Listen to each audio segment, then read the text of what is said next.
Morning from a sunny Eastbourne. Today, Saturday, the 7th of May.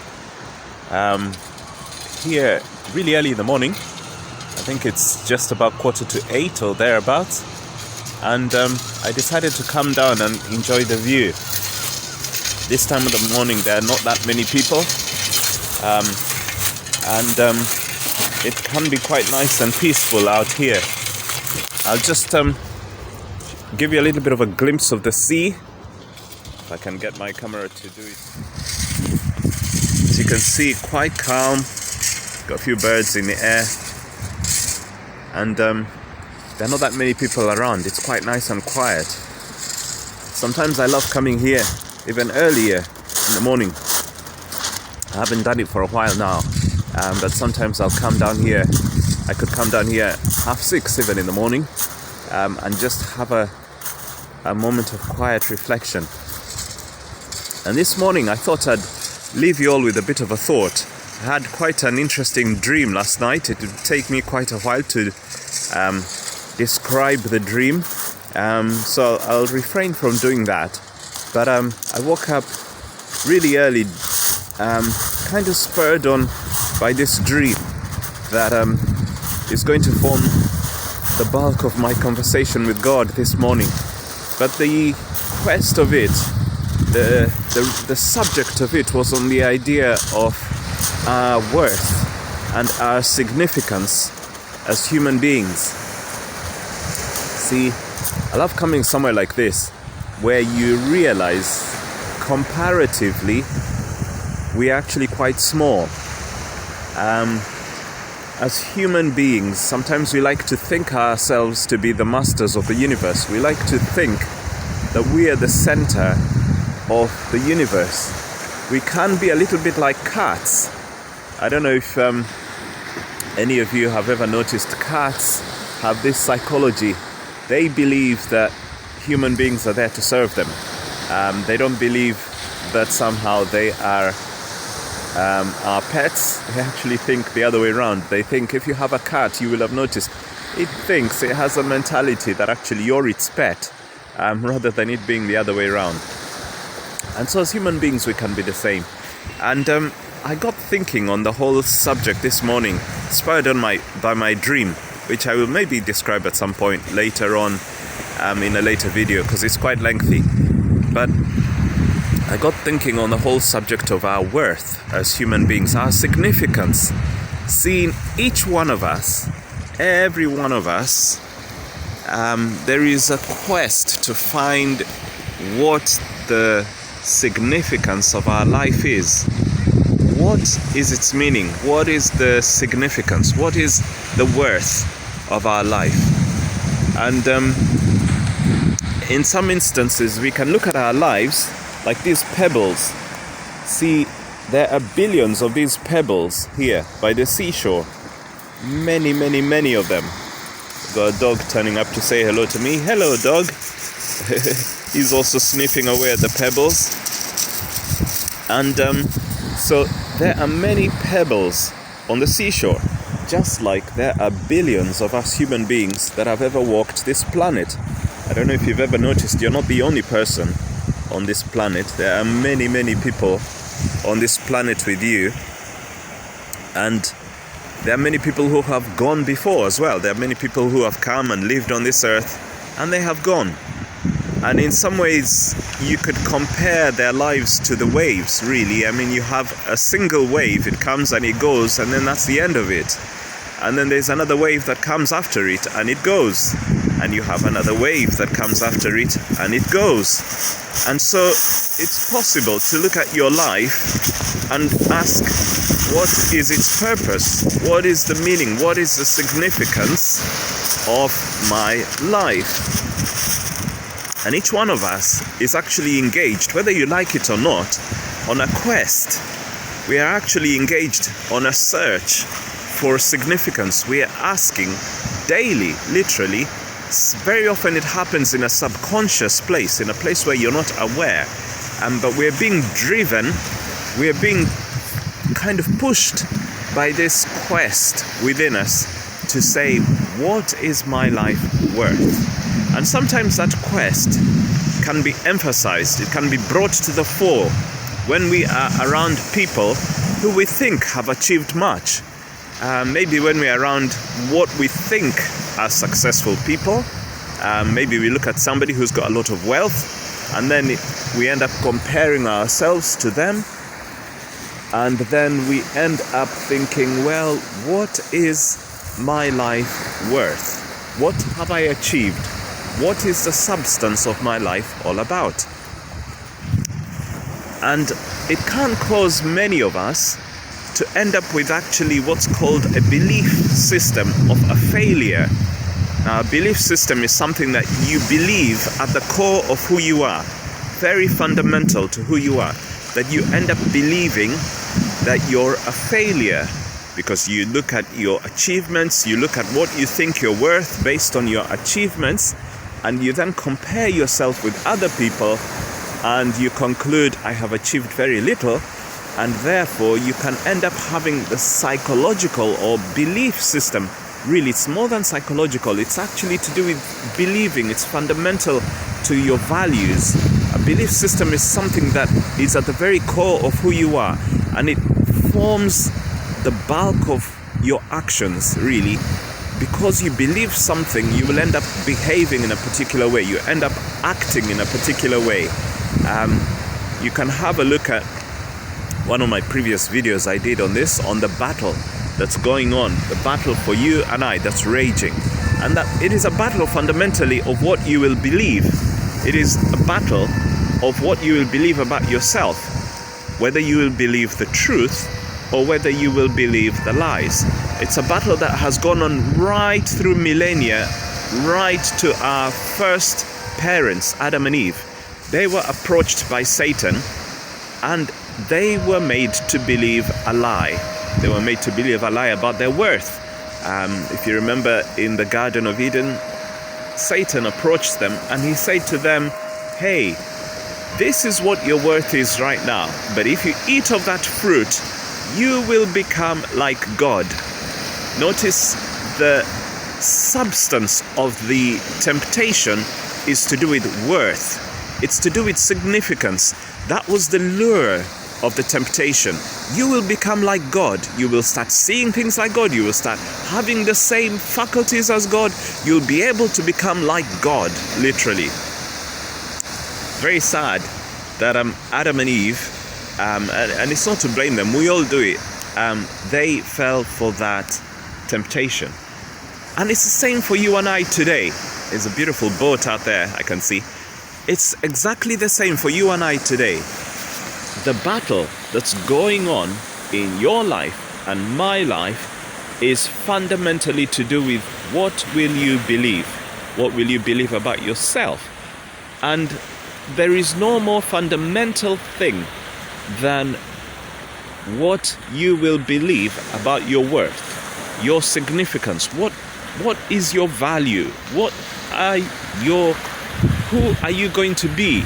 You know, in my dream, for example, somebody came and asked me, who are you? But it wasn't just a question, who are you? It was actually, who are you? In the sense of, what are you to be speaking to me? Why should I even listen to you? What is your worth? What is your value? What is the point of me listening to you? That was the fundamental part of the dream. And it reminded me very much of Jesus. In fact, all through the Bible, you will see all the significant characters in the Bible wrestling with this subject, with this topic. What is their significance? What is their worth? Even Jesus himself, if you remember in the wilderness, he was tempted. You can read about it in Matthew chapter 4, or in Mark, I believe the first chapter, or in Luke, I think it's chapter 3 or 4, where Satan came and tempted Jesus, and he said to him 3 times, if you are the Son of God. Again, you can see the subject of the temptation was, who is Jesus? Satan came to him really wanting to sow doubt in Jesus, in who he was. That was the substance of the temptation. Really, that was the nub. That's really where it was. And I want to tell you today, brothers and sisters, friends who are watching this video, that Satan's battle, when the powers of darkness come to wage war against us human beings, they don't come with guns. They don't come with big weapons. Those bits come afterwards.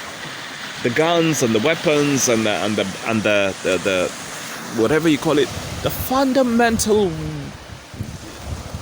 implement, if you like, the fundamental. In Swahili we have a word, mishale or arrow or spear, that Satan will come to you with, that he will come to deceive and to ensnare you with. It wouldn't be a gun, it wouldn't be some sort of big nuclear bomb, it will be a lie. You know, when Satan came fundamentally to take dominion here on earth, when he came to steal from human beings, when he came to take away that which had been given to us human beings, dominion over all this earth, he came not armed with a horde of demons. He didn't come with a vast array of soldiers or demons saying, give me this. He came with a lie. And I want to say to you, brothers and sisters, friends who are listening to this, that is still the case today. That actually Satan's number one weapon against us human beings is the lie. It all starts with a lie. And Jesus describes this very clearly in John chapter 8, verse 44.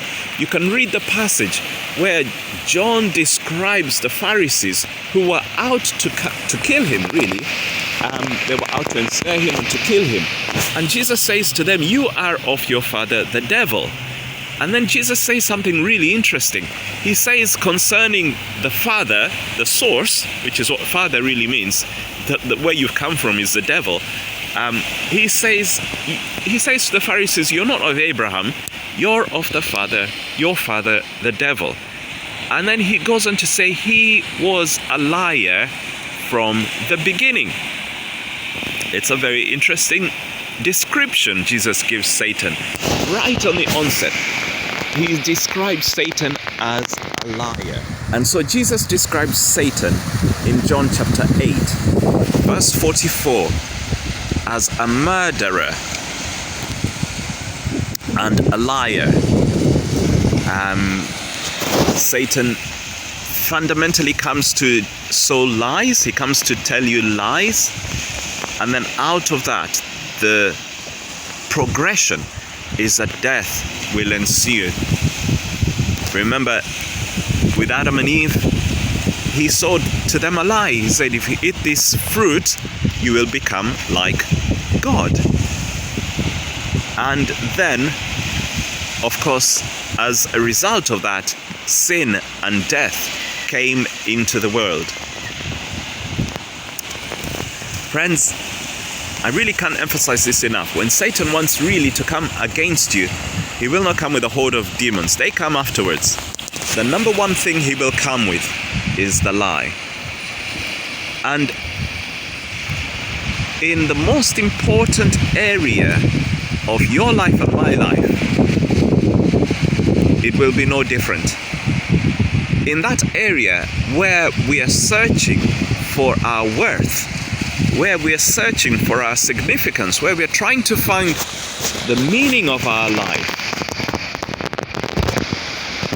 Satan's strategy is the same. It is to come with lies. It is to come and ask, who are you? I mean, who are you? And there is a sense in which there is a legitimacy about that question. Just who are you? I mean, who are you? You know, if you were suddenly to be hauled up before a president or before a queen, they will likely ask, wewe ni nani in Swahili? Or who are you? What gives you the right to speak? What is your worth? What is your significance? What gives you that place that you think you can speak? I want to encourage you that Jesus himself faced that question. The Pharisees asked him from time to time, not just once, by what authority do you do these things?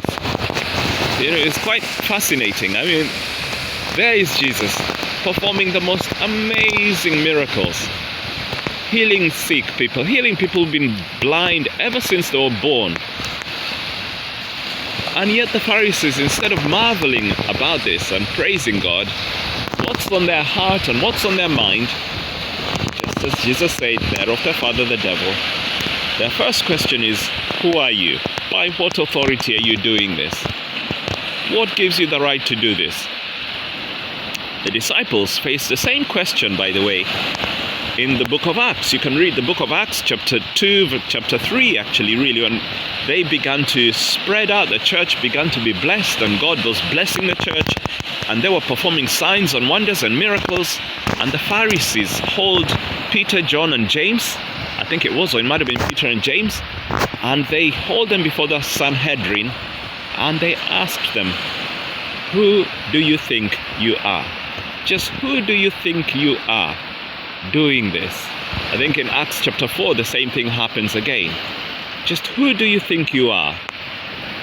You can read in Acts chapter 19, by the way, as well, a really fascinating story about the sons of Sceva. And with those sons of Sceva, the demons actually asked them. These sons of Sceva thought they had the authority to kick demons out of people. And the demons actually asked them, who do you think you are? Just who do you think you are?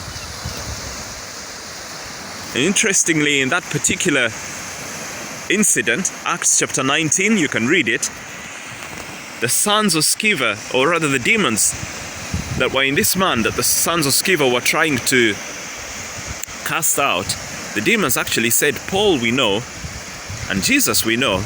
In other words, they recognized the authority and the significance and the worth of Paul and of Jesus.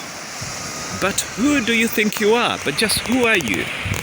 Which gives us a little bit of a clue, actually, as to where our worth and our significance come from.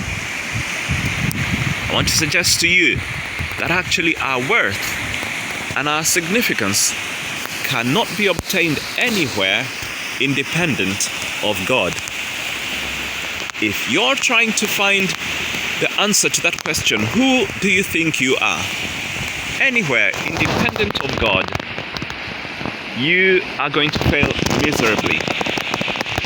You might appear to the world to be a success. You might appear to your family to be a success. But one day you will have to stand before the judgment seat of God, and you will have to stand on the premise of who you think you are. In other words, what you think you've achieved on this earth. What was your life about? There was a king, a very famous king in the Old Testament, Belshazzar. He held a feast. And at his feast, he was quite a haughty, proud king. He brought out all the articles that were being used in the temple of God back in Solomon's day. And he held a big banquet and a feast using these articles to drink wine and nevertheless, no doubt, to get drunk. And he held that feast really as a show of prowess, as a show of power, bringing all the precious things from the kingdoms that his kingdom had conquered, Babylon, and he decided to hold this feast, kind of feeling he was on top of the world. He was king at that point, king of the largest empire at that point in time, the largest empire that ever ruled the world. And yet, at that same feast, a hand appeared and wrote on a wall. And it wrote some really interesting words. It said, Mene, Mene, Tekel, Parsil. And that translated is, you have been tried, you have been found wanting, you have been tried and you have been found wanting. I want to suggest to you, friends, one day each one of us will have to stand before the judgment seat of God, and we'll have to give an account. And in a way, that question will be there. Just who are you? What have you done? What has your life been about? What were you up to? We will be tried.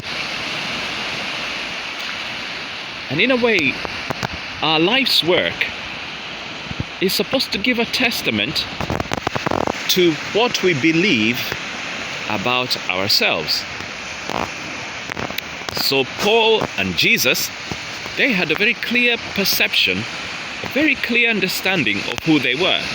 They knew who they were. And not just they, the heavens knew who they were. The powers of darkness knew who they were.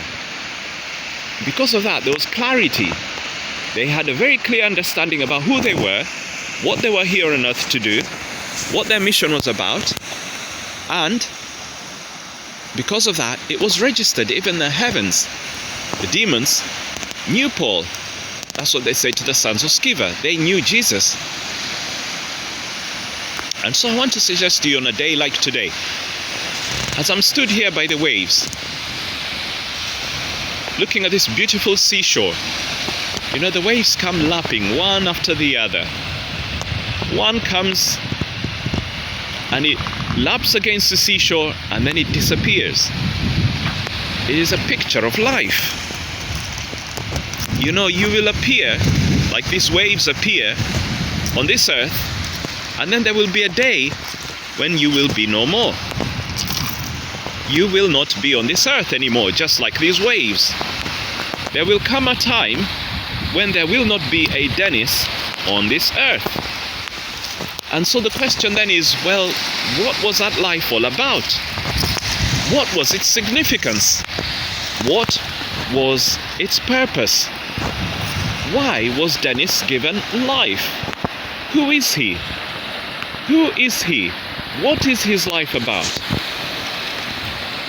Number one, I really want to make clear that if you're trying to find meaning to your life outside of God, the God who gave you that life, I mean, even just thinking about it from a kind of sort of common sense point of view, if you make something, you as its maker will have a clear understanding as to why you made it, and you have a clear understanding as to how it will fulfill its purpose.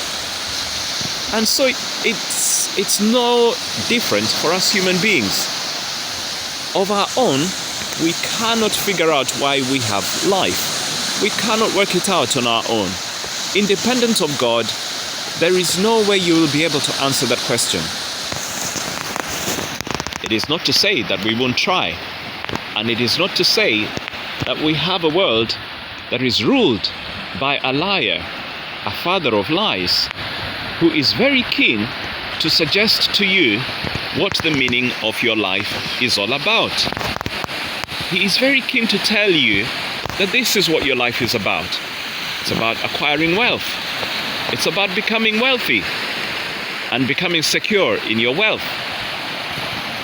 Maybe he will lie to you and say to you, this is what your life is about. It's about being a significant person in your family.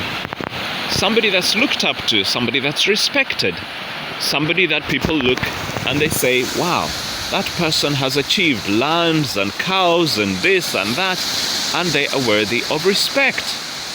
You know, there are many of us who are going through our life really craving the respect of others. It's fascinating to say, by the way, that the most significant person that ever walked this earth, i.e. Jesus, the most consequential person, even looking at it from a secular point of view, he is literally in history the most consequential person. During his time, he made it a point not to go after the respect of human beings. In fact, he was very cagey and very cautious about the respect and the adulation of human beings. If you read the Gospels, you can read, for example, John chapter 6. After he fed the 5,000, very often he ran away from the adulation of human beings. You know, after he fed 5,000 people, I think it's Matthew's Gospel that records that in that incident they wanted to make him king. And he forced them to get in, he forced his disciples to get into a boat. And he made them cross the shore to the other side. Why did he force his disciples to run away from that situation where they wanted to make him king? I want to suggest to you that he could see that the lie that the enemy, Satan, was wanting to conjure up in that moment. He could see that Satan was coming up and saying, hey, here is where you'll find significance. Here is where you'll find worth. Next to this Jesus who can feed 5,000 people. Why don't we make him king? King over all of the Jewish kingdom.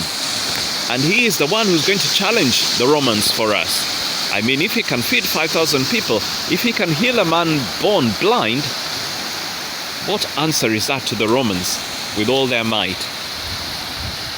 And yet Jesus ran away from that, because that's not what his life was about. He had clarity about what his life was about.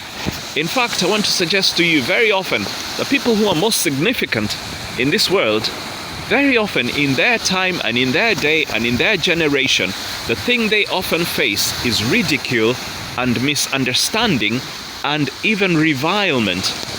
People very often revile them. They think they're rubbish, just as the Pharisees thought of the disciples. And so I want to say to you that if you're out there on a quest to look for that sense of status, that you want to be seen maybe by your family, maybe by your society, maybe by other people in the country at large, and you want to be seen as somebody who has achieved something, and you've decided that that is going to be the meaning of your life, devoid of God, separate from God, I want to suggest to you that it's going to be nothing. It's going to be empty rags, just absolutely worthless. I would hate to come before the judgment seat of God and be told those words, you've been tried and you've been found, and all your effort, it's amounted to nothing. It's just wind. It's just worthless. And yet each one of us was created with an intrinsic worth. We know it. That's why we go looking for it. We know that we have a worth. We know that we have value. We know that we were not just made to live this life and then disappear and not leave a trace. Somewhere within us, we feel that sense that my life has a purpose. My life has meaning. My life ought to mean something somewhere. It ought to register something. The best picture I can give it to you, and it's a picture that came to my mind this morning. It's one that God has often spoken to me about. It is the picture of a seed. Your life and my life is very much like a seed. A seed has immense value. You know, its impact is felt for thousands of years. The seed produces a plant, the plant produces more seed. More seeds produce more plants produce more seed produces more plants, and it goes on and on and on, really for thousands of generations. Thousands of generations afterwards feel the impact of that one seed. And that's what God intended for your life and my life to be like. It was meant to leave an impact. It wasn't just meant to disappear like these waves. They come and they go and they disappear, and that's the end of them. There is immense significance, immense worth and value in your life and my life. And you and I need to talk to the maker. We need to talk to the manufacturer and ask him that fundamental question. What were you thinking when you made me? What were your thoughts? What was your purpose? What was the going on in your mind? I want to suggest to you and I today that one thing he will tell you, because it's actually in the Bible, you can read it in John chapter 12. Jesus describes his own life as a seed. He said, unless the seed falls to the ground and it dies, it is completely worthless. In other words, you and I have been brought to this earth to bring something, just like a seed. It is there to bring something of immense value that will last for generations, really.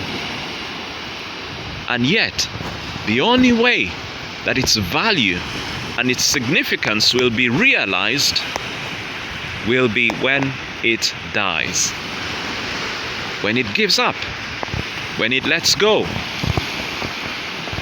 And sometimes the reviling and the ridiculing and the things that we can face in this world, the persecution, can actually be God's purpose to encourage us to let go, like the seed, to die, to release it, to relinquish it. Give you the example of Moses' life. Moses had to flee Egypt. He was raised in the palaces of Egypt, adopted as a prince to an Egyptian queen, or an Egyptian princess, really. And he was raised really as a royal Egyptian. And yet he had a very clear sense that he was a Hebrew. And the Hebrew were reviled and ridiculed and looked down upon by the Egyptians. And yet Moses had this very clear sense that he is not an Egyptian. He is a Hebrew. Anyway, the story of his life carries on. He sees a Hebrew fighting with his fellow Hebrew one day. And he goes on to stop the fight, and he says, "Why are you fighting amongst yourselves?" And the one Hebrew says to him, "Are you here to do to us the same thing as you did to the Egyptian?" Referencing a point back in Moses' life when Moses saw an Egyptian beating a Hebrew slave, and he went and he killed the Egyptian. He went and he killed the Egyptian in a moment of rage, in a moment of anger. He said, "How could this be?" And he went and he put an end to this Egyptian's life. And so when Moses realized, as he tried to intervene, as he tried to break up this fight between two fellow Hebrews, when he realized that his murdering of the Egyptian had become well known, he ran, he fled,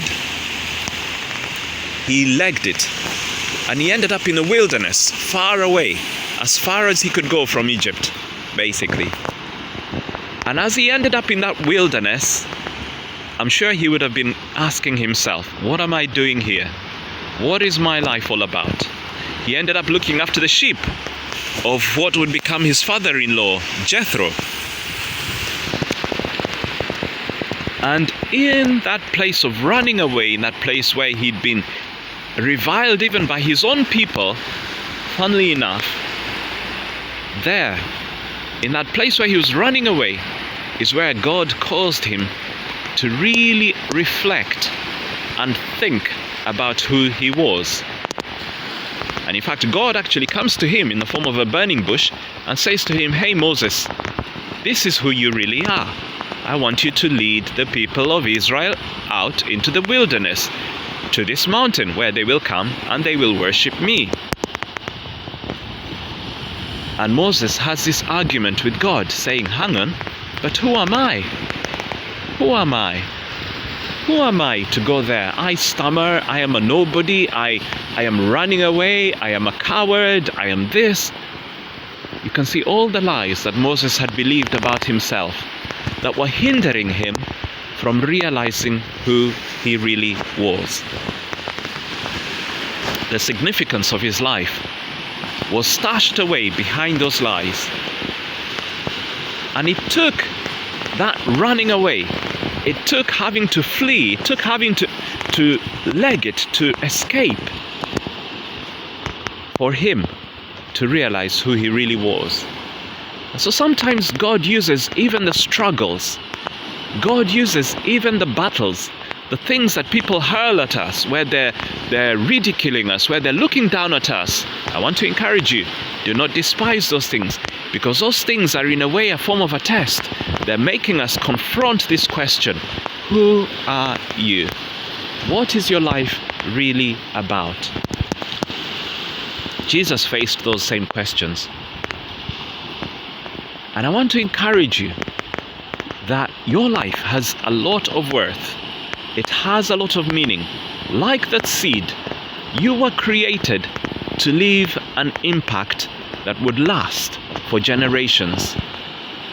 You were made to leave something of substance behind. And that significance, that worth is immense. And the only place you'll realize it is with your Creator, with God Himself.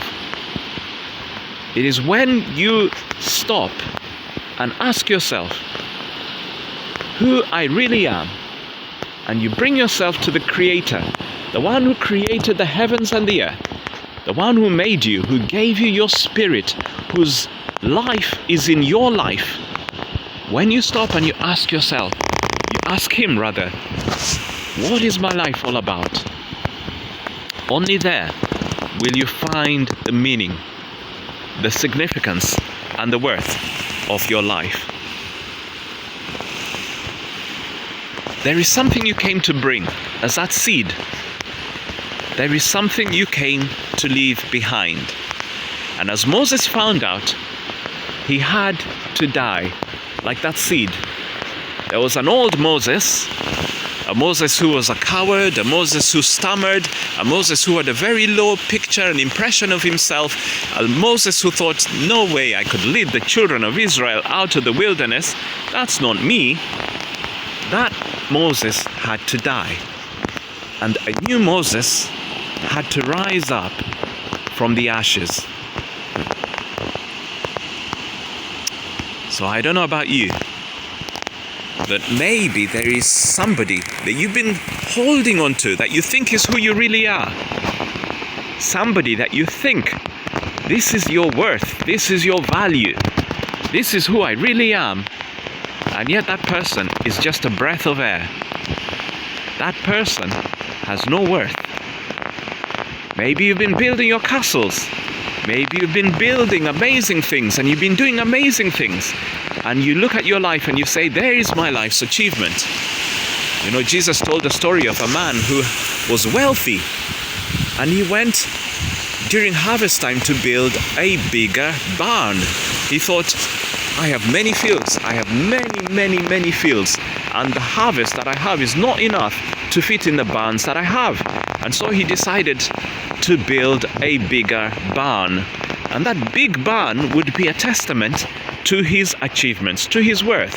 His intention was that people would look at that big barn and say, this man, Kweli, is a man of substance. It's interesting we use that phrase, isn't it? A man of substance. Jesus went on to say in that story that that same night, that man didn't know that his life would be taken away from him and he would have to face his Creator. Many of us are really putting a lot of effort in what is pointless, what is worthless, what is meaningless. Sometimes even as Christians, we can be doing the same thing. You know, I have come across Christians who are slaving away, working away to try and build a legacy, maybe build a ministry or build a church, because they're so desperate to find the meaning of their life, the substance of their life in their work, in their labor, in the labor of their hands. You know, what's really fascinating I find about Jesus was that there came a moment when he had to die, when he was on a cross. And in that moment, he had to give up all his life's work in a way. 3 years of working with the disciples, he had to entrust it and give it all back to God and leave it in God's hands. Because that wasn't the value of his life. If he was somebody who was keen to cling on to the value of his worth of his work, he would not have wanted to die. He would have wanted to hang on and say, hang on, I've got this ministry, this burgeoning ministry that's only taking off. It's 3 years going with the disciples, and it's going places. It's being influential. It's affecting governments. But no, he had to die. He went to that cross, and on that cross, I am sure, would have been going through his mind that I have to give it up. I have to give it back to God, and I have to die. And friends, look at the impact of that death. Because of that death, thousands of years later, thousands of miles away, people's lives are still being changed because of that death. It's the same with your life and my life. It is like that seed. And unless that seed comes to its creator and says, I want to know what I am about, I want to understand what my life is all about, and is willing to give up all the other things that maybe we've been constructing, things that we've been building, things that we've been putting our effort into, because we think that's where we're going to get our worth, our value, our respectability. Unless we come to God and we're willing to give those things up, we will find that we will be completely lost. We will be chasing after the wind. We will be like chaff that's just blown here and there with no value. And so, friends, on this morning, May the 7th, Saturday morning, I want to leave you with this very significant thought. Who are you? What is your worth going to be? What is your value? What is the substance of your life going to be about? Are you going to be about works of men? Or are you going to be like that seed in the master's hand, in the farmer's hand, that seed that he puts down, he plants it somewhere, he finds a perfect place for it, and he plants it. And in that place where he plants it, the seed has to give up a lot of things so that it can truly find what its life is about. And in finding what its life is about, its impact is felt for generations and generations afterwards. May God bless you this day. May God enable you to find who you truly are. May He enable you to say, Dennis, hello, this is who you really are. You know, I've heard somebody describing it as sometimes when God comes to us with the truth about who we really are, not the lies that Satan has been sowing in our lives. When God comes to us with the truth about who we really are, often we have to introduce ourselves to our true selves. Because there's this person called Dennis, who God has known all through his life, and yet Dennis himself has never really known who he really is. And so for all of us, sometimes there needs to come a moment when we say, hello, Dennis, where we really say hello to the true person of worth that we were meant to be. And where we let go of all the other constructs, all the other falsehoods, all the other things that we've been building that we think are who we really are. Like that seed, we have to let go, we have to die. And only in dying will we find our true worth. Be blessed this day, and may God richly bless you. May He enable you to know your true worth, your true value, your significance, why He created you. Amen.